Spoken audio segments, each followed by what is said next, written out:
আসসালামু আলাইকুম বন্ধুরা, কেমন আছেন?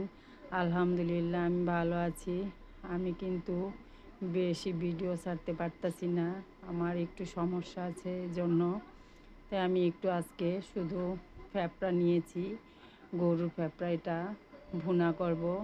আর এখানে হলুদ মরিচ সব মশলাই একেবারে পানি দিয়ে গুলিয়ে নিয়েছি। আর এখানে দারচিনি, এলাচ, লং, গোলমরিচ সবটাই আছে, তেজপাতা। কড়াইটা বসিয়ে দিয়েছি, কড়াইয়ের মধ্যে তেল দিয়ে দিয়েছি, তেলটা গরম হয়ে গেছে। এখন মশলাগুলো দিয়ে দিলাম। আগে দিয়ে দিব পেঁয়াজ কুচি। একটু পেঁয়াজটা ভুনা করলে পেঁয়াজটা বেশি লাগে, তাই একটু পেঁয়াজের পরিমাণটা বেশি দিলাম। এই পেঁয়াজটা একটু ভালো করে ভেজে নিব। দেখুন পেঁয়াজটা ভাজা হয়ে গেছে।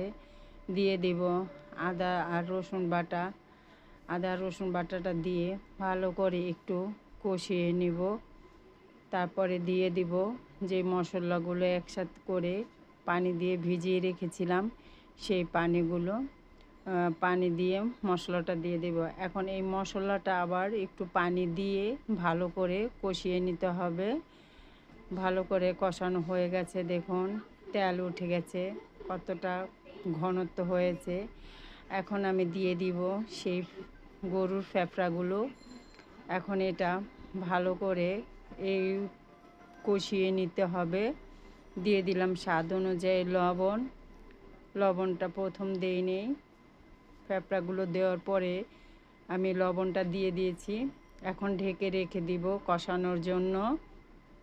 দেখুন ফ্যাপড়াটা কিন্তু কষানো হয়ে গেছে আর তেলটাও উঠে গেছে, তেলটা একেবারে ভেসে উঠেছে। এখন এখানে আমি পরিমাণ মতন পানি দিয়ে দিব। পানি দিয়ে রেখে দিব। দিয়ে দিলাম পানিটা দিয়ে এখন আমি ঢেকে রেখে দিব হওয়ার আগ পর্যন্ত। দেখুন ফ্যাপড়াটা কিন্তু হয়ে গেছে, ঘনত্ব হয়ে গেছে। এখন এখানে আমি দিয়ে দিব একটু ভাজা জিরা গুঁড়ো।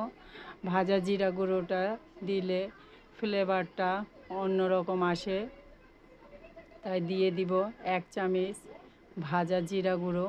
এটা দিয়ে 2-1 মিনিট আবার নাড়াচাড়া করে নিব। এটা যখন নামানো হয় তখন দেখা যায় তেলটা ভেসে ওঠে, এখন কিন্তু বোঝা যাচ্ছে না তেলটা। এই যে দেখুন নামিয়ে নিলাম, কি সুন্দর দেখাচ্ছে, ঘনত্বটা কত সুন্দর হয়েছে। বন্ধুরা, যদি ভিডিওটা ভালো লাগে একটা লাইক, শেয়ার, কমেন্ট করবেন, কমেন্ট করে জানাবেন।